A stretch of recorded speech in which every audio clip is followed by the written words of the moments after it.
Loh kula itu karena hidup dengan istri saya sama anak saya. Jadi yang ngurus anak saya sendiri. Jarang kula ngurus dalam jarang. Ya, memang itu apa? Memang saya punya standar pakai kitab-kitab kados hikam. Saya ini merasa hidup di dunia itu sendiri. Sampai tak warai lah Allah kalau kotar. Imam yang ngarang hikam itu punya resep supaya kamu seneng terus. Liyakil lama tafrahu bihi, mesti yakil lama tahzanu bihi. Usahakan sedikit sekali apa yang bikin kamu seneng, maka akan sedikit sekali yang bikin kamu susah. Jadi misalnya kulo nih, jadi kiai misalnya cari wong, ya kulo kiai wong alim, jelas nak ngalim, nak kiai rapati, nak ngalimnya jelas. Tapi nak kiai rapati, namun kan kiai tapi orang alim. Nah kulo nak darah wong alim malah muni ya jelas. Nak kiai rapati, kulo rapati nurut, tapi aturan masyarakat rapati nopo. Nah sampean kiai tapi orang nopo ngalim. Ya beda. Enggak, ini memang bedanya jauh. Ya mungkin lebih kiai sampean nih. Cara derdek-derdek dongo meyakinkan sampean. Tapi cara artine dongo piye paham kulo. Lha boten iki nyata, sampe rasa tersinggung napa barang-barang napa? Nyata. Nah, kalau sering ditakoki kiai-kiai masalah resepnya apa ini? Kok jenengan ra tau susah, dal kita ra tau wiridan, ra tau mohi sisip.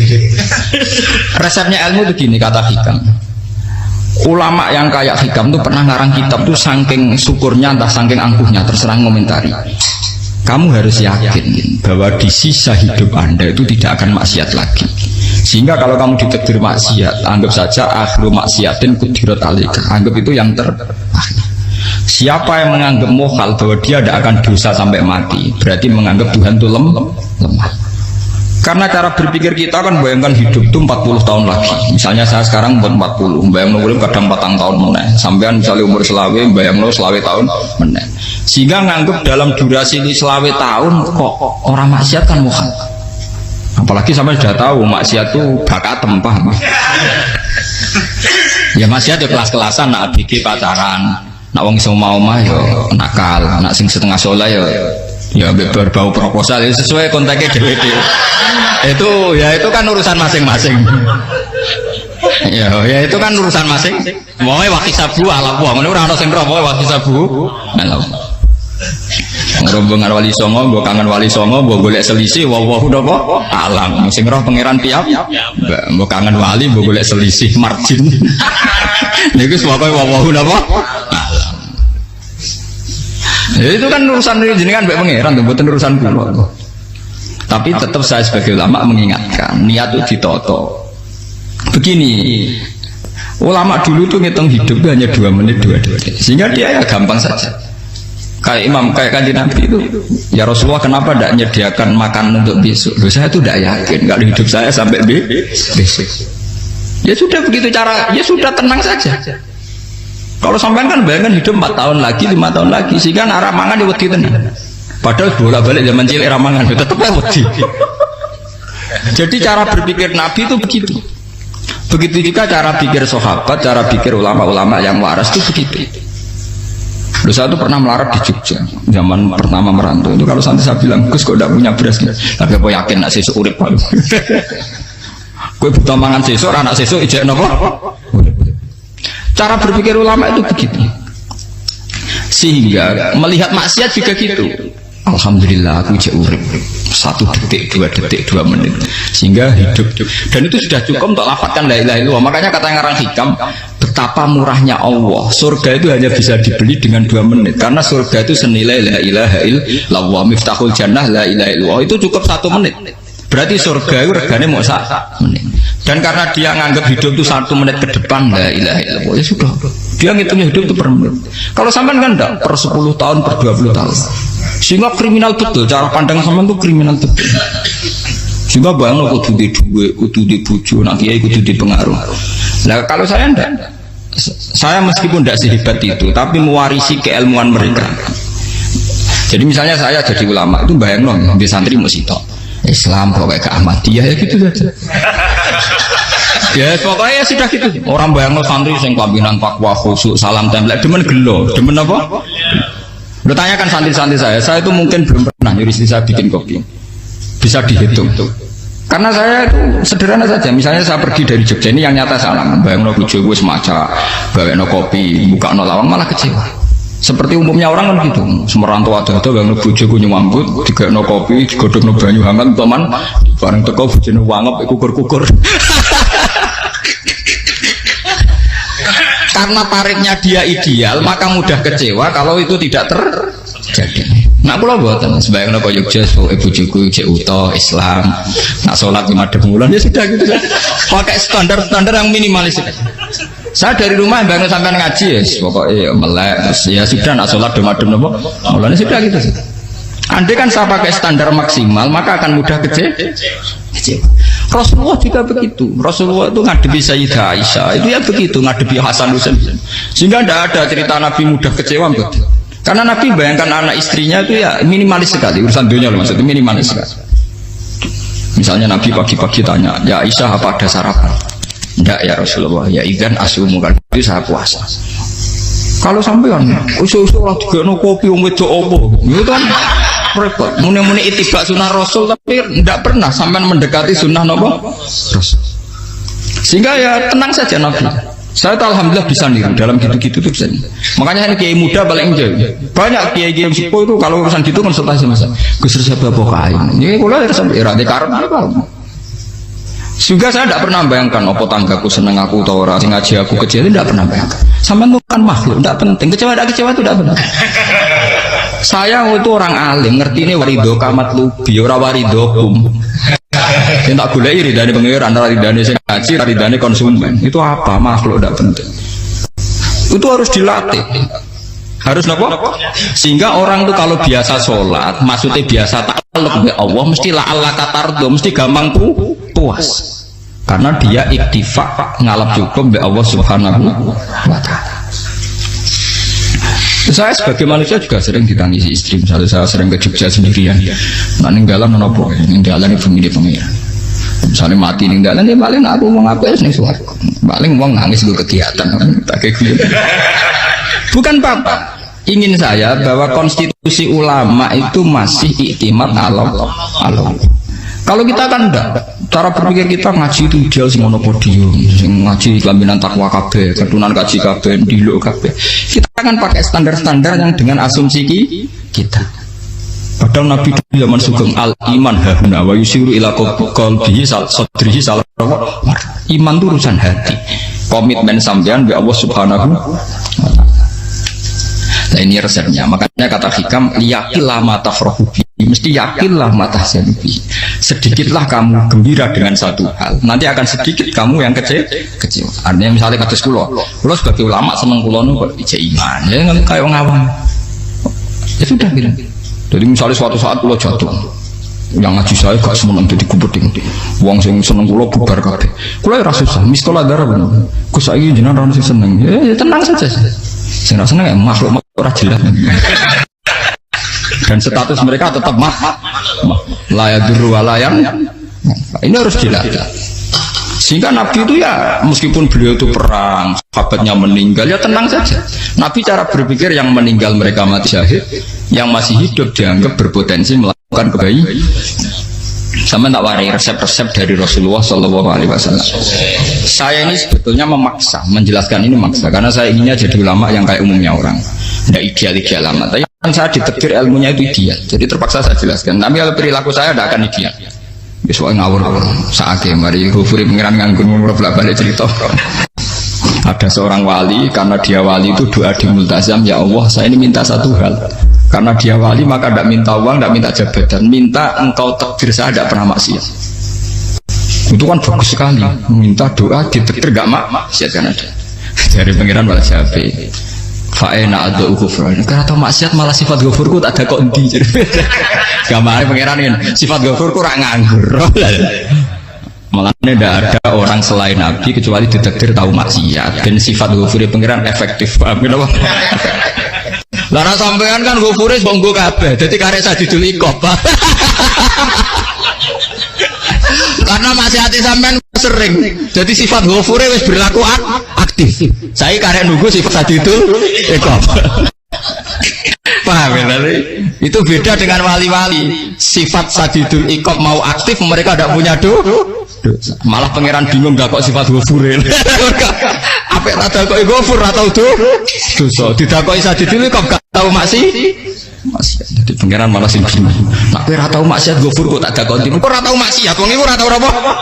Didakoi sadidul iqab gak mungkin atau maksiat. Lah pangeran apa dakok ghafur kan syaratnya dosa sik. Sampean kan walian. Ghafure wis dientekno. Keseringan kepake, paham ya? Karek nopo? Karek sadidul iqab. Ya itu memang standar Tuhan. Semua Quran itu kalau menyeritakan gitu, Nabi ibadi anni anal ghafurur rahim. Kau laku ceritani aku ghafurur rahim, tapi yo ceritani wa anna adabi wal adabul alim. Jadi Nabi ibadi anni anal ghafurur rahim wa anna adabi wal adabul alim. Kalau Nabi Ibrahim, Nabi Muhammad inna rabbaka lasariul iqab. Pangeran cepat nyiksane, tapi wa innahu laghafurur. Jadi dua sifat ini pasti aktif. Dan tentu ulama itu senang sifat ghafur itu ya meskipun aktif, tapi mereka tidak pernah ngambil fasilitas sifat nopo. Kalau baleni malih. Sehingga kayak Sayyidina Umar radhiyallahu anhu ketika beliau pertama jadi khalifah, ini cerita di kitab Hayati Sahabat. Pertama dia jadi khalifah, orang mengira dia akan ngomong hal-hal yang besar, visi besar tentang negara, visi besar tentang izzatil Islam wal muslim. Tapi ketika Umar pertama pidato begini, ayuhal muslimun ayuhan nas, ana, dari kata Sayyidina Umar, ana gulamun min bani Mahsud, akulu min kholati, saya ini pemuda dari Bani Mahsud. Kecil saya bisa makan karena bulik-bulik saya punya kebun kurma yang kalau saya memanen diopahi beberapa biji, dan itu menjadi kuti wahayati, menjadi saya bisa hidup.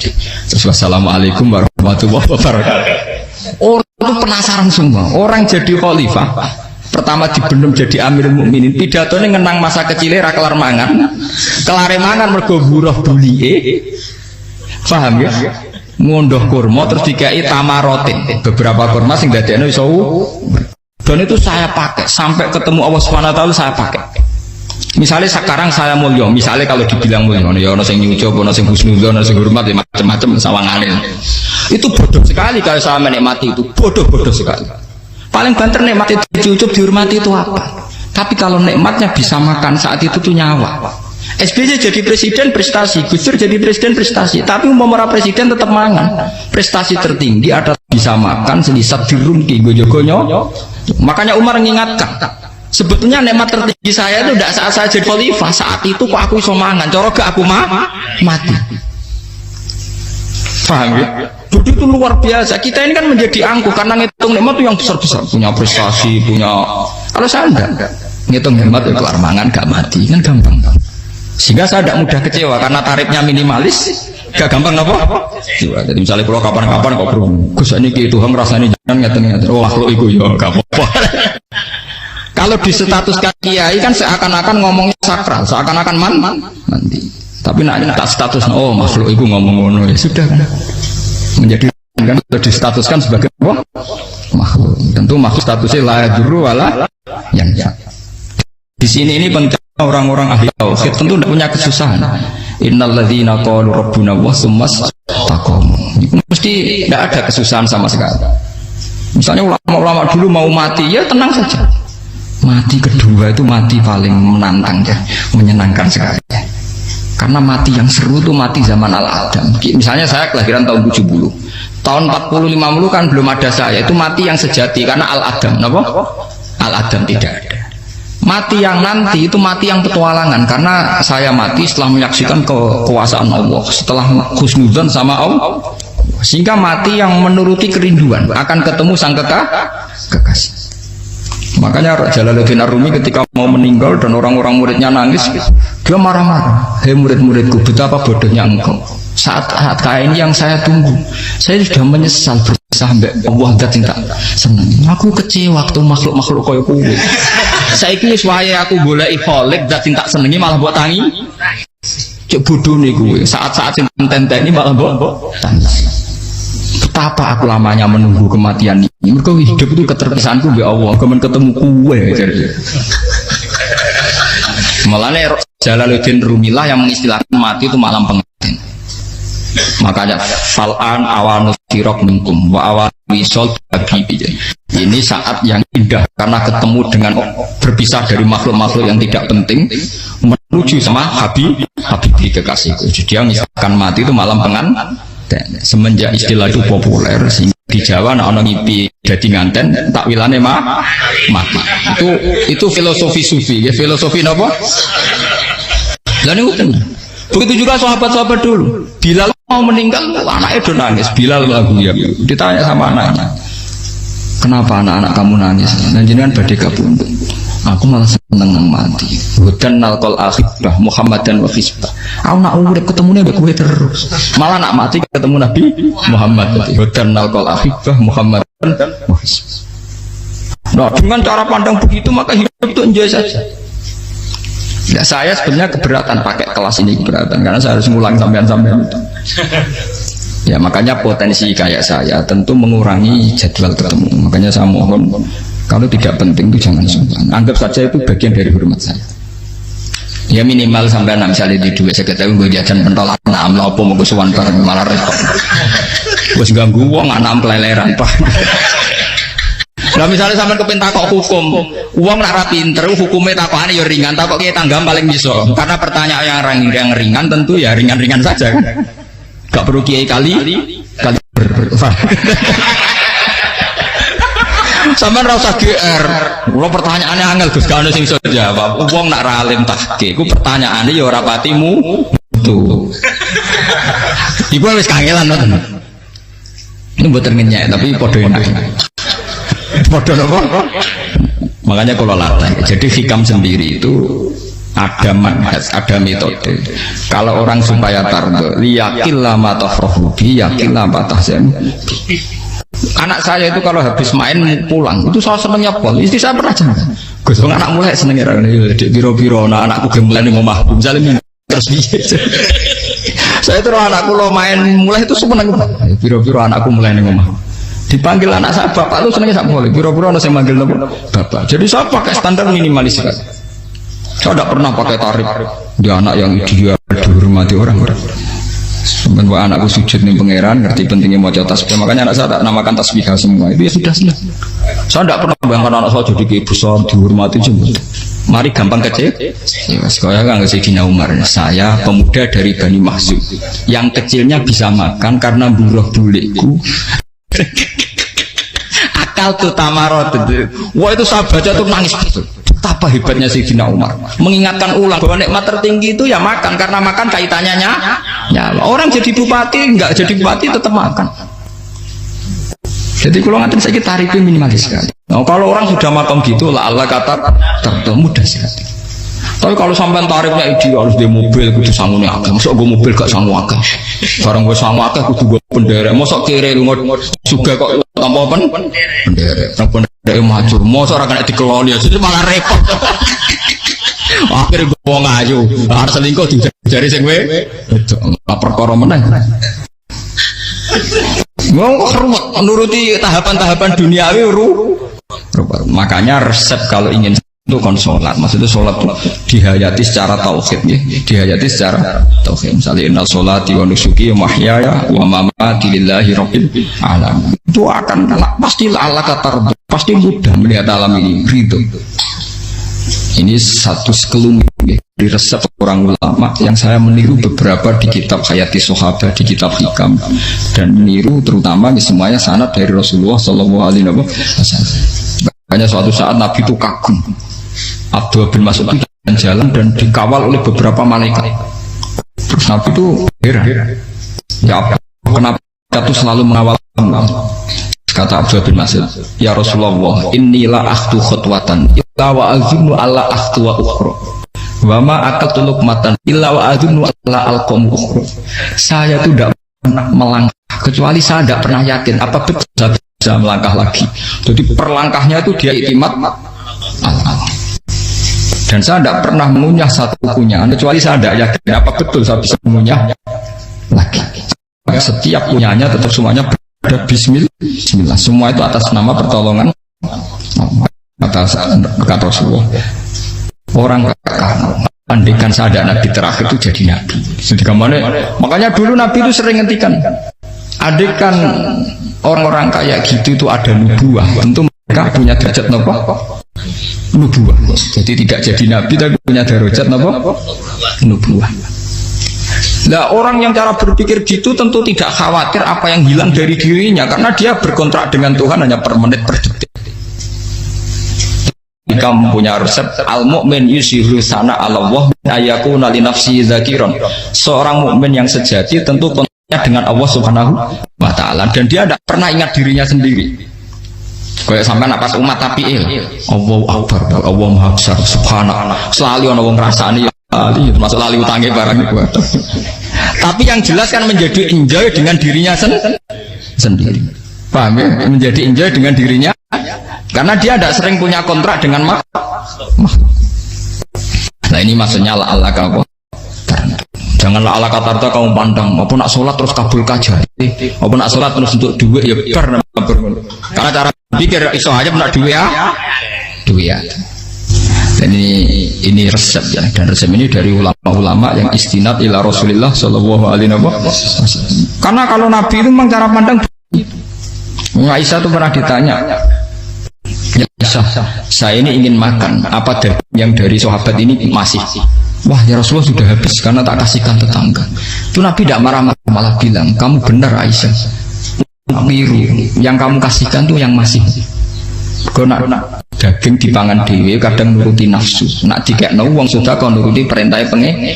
Jadi kanjeng Nabi beneran Aisyah dagingnya ijek. Mungkin nanti yang malah ijek, sing bogo sudah kau malah sing ijek. Cara berpikir Nabi itu begitu. Tapi tahu-tahu disederhanakan sunnah Nabi serbanan. Lah itu kan ya memang itu bagian dari sunnah Nabi, tapi sunnah seharga 10.000. Paham ya? Dia monggo mawon zaman sunnah Nabi serbanan gitu, tapi itu sunnah yang bisa dibeli dengan murah. Hakikatnya sunnah Nabi itu rata-rata bentuknya perilaku. Napa? Zaman delok dawuh Aisyah tengene tiba berjanji, kana khuluquhul Qur'an wa shimatuhul ghufran yansahu lil insan wa yafsahu fil ihsan wa ya'fu 'anil dzambi idza kana fi haqqihi wa sababi. Kana khuluquhul Qur'an, Nabi ku akhlak dasare wis kaya Quran plek. Urusane akhlak. Wasimatuhul ghufron, ciri utama sifatnya Nabi gampang nyepuro. Yansahu lil insan, dan Nabi punya niat baik pada seluruh manusia. Wa yafsahu fil ihsan, sering melakukan ihsan. Dan sunnah Nabi ngoten kan luwih sering kula Quran ya wis hafal mulang. Wasimatuhul ghufron kula gampang nyepuro sampean ngaji angop ora tau tamu. Yansahu lil insan, kula bedina nate tiyang wong mulang. Wayak sahufil ihsan tak de gampang. Kula mulai ora tau itu sakmene kudu podium kudu wong dilo ya ora. Pokoke akhir kiamat dia ya madhep mulon ya sudah. Loh itu kan dawuh Aisyah ketika ditanya kaifa kana khuluqu Rasulillah. Dan itu semua dijawab oleh ahwal, oleh sebuah perilaku. Tidak ada Aisyah jawab nganggo atribut. Oh Nabi itu jubahan, serbanan, tidak ada itu. Memang itu sunnah ya, satu itu sunnah kan, jangan salah paham ya. Tapi itu sunnah yang tidak dijawab oleh Aisyah. Sunnah yang sampean jawab sendiri, paham? Aisyah yang istrinya Rasulullah ketika ditanya kaifa kana khuluqu Rasulillah, beliau jawab kana khuluquhul Qur'an wa simatuhul ghufran yansahu lil insan wa yafsahu fil ihsan. Semuanya akhwal wa ya'fu 'anil dzambi idza kana fi haqqihi wa sababi wa idza dia haqqu wa lam yakun li ahadi marra'ahu badihatan haba wa idza ta'ahul miskinu ajaba yaqulul haqqa walau kana murra wa la yutmiru lil muslimin bisaw wala. Semuanya itu akhwal, satu perilaku sosial. Saya mengakui kalau serbanan sunnah. Ya saya ngakui, tapi sunnah plus karena saya mewakili yang akhwal tadi, yang apa? Lah mungkin untuk sampeyan, monggo kalau untuk ngisi sunnah. Tapi mbok ya adil itu. Ini bukan kritik mboten nggih, yang meyakini serban sunat kan sudah banyak dan itu bagus. Tapi cobalah juga meyakini ahwalu Rasulillah. makanya mansanna sunnatan itu rata-rata ulama maknani siapa yang ikut sunnahnya Nabi. Rata-rata ulama nafsir ahwalu Rasulillah wa af'alu, perilaku sosial Rasul. Makanya terusannya wa idza ja'ahul miskinu ajaba, kalau dipanggil orang miskin ya datang. Ya maksudnya ada harus orang miskin manggil pas resepsi kawin boten. Misalnya ono wong melarat kuwi di sepeda motor, wong melarate yo ngeteroni puskesmas ya mbok terno. Wong melarat loro yo nukono misale apa minyak kayu putih mbok tekani. Ora kok ngerti-ngerti mbok musan walimatul urus sing wajib piye lho. Payah. Lho lan padahal miskin aja be ora ana hadise urusan walimatul Islam mboten. Kalau orang miskin manggil ya dalam riwayat hadis ya Nabi sering dipanggil orang miskin, ya Rasulullah mbok datang ke rumahku ada apa? Terus ya Nabi, saya tuh ingin rumahku sing elek jenengan nanti salat teng mriku. Ya Nabi datang ya salat saja ya harus jaman. Fi ayyi makanin aradta an tusalli fi. Kamu di tempat mana kamu seneng salat teng mriki ya Rasulullah. Ya Nabi salat. Sing undang ya waras pisan. Kenangan mek Nabi kok mae dienggo salat Nabi. Ambean tahu tanggung kiai kon salat. Kon promosekno anakmu iku paham. Kiai dongakno ke kersane ketampi PNS. Padahal kiai ini dhewe anake ra PNS. Kalau dulu kan sahabat ngundang Nabi itu ya gitu. Ya Rasulullah, saya itu ingin sekali engkau sholat di rumahku. Fa'takhidahu musallan. Kemudian tempat yang pernah engkau sholati mau tak pakai musola pribadi. Makanya masjid kiblat itu rumahnya sahabat. Karena dulu Nabi pernah sholat di satu tempat. Adalah ono perintah tahlilul kiblat itu di rumahnya sahabat. Itu sahabat dulu itu kalau ngaturi Nabi itu kenanya ingin Nabi pernah sholat di situ. Nah, ilmu ngeten ini muntah. Ya untungnya ten kula. Dadi ono sing eling-eling, Bang. Teman-teman kudu syukur ya. Artinya syukur ya. Orang kayak saya itu tidak usah sampean dikte-dikte ngikuti hukum adat. Kalau ngoten sampean gelo mergo kula ora iso teko, kula ya gelo perkarane ulama kok mbok atur. Makanya saya sering guyon cerita, saya itu kalau di pasar Pandangan dulu itu anyaran boyong sering di pasar, ditanya sama Gus wong alim kok di pasar. Piye? Aneh tuh, ya aneh tuh. Aneh piye? Bodohnya wong alim. Kadang masyarakat tuh tidak sadar keanehan dirinya sendiri. Mereka enak saja merasa kalau orang alim ke pasar itu aneh. Mereka tidak sadar orang bodohnya orang alim ya aneh. Enak saja mereka mikir sepi. Faham ini supaya sampean la Allah kan apa tar. Makanya untuk Rasulullah, Nabi itu sering ngendikan nek ana tamu hormati. Tapi etika mertamu di Rasulullah itu walakin idza du'aitum. Mertamu Nabi itu ditimbali. Walakin idza du'itum du'iya mabni majhul. Ketika kamu ditimbali fatwa. Jadi ya ayyuhalladzina amanu la tadkhulu buyutan nabiyyi illa ayyudzana lakum. Jadi untuk sowan Nabi itu nunggu dipanggil. Meskipun sahabat itu rindu Nabi, tidak berani sowan ke dalamnya Nabi. Kalau ingin ketemu Nabi di bareng pas sholat jamaah, karena Nabi pasti keluar di masjid. Andai kan Nabi nerima tamu di rumah, ora sido dadi Nabi. Sama nampa tamu.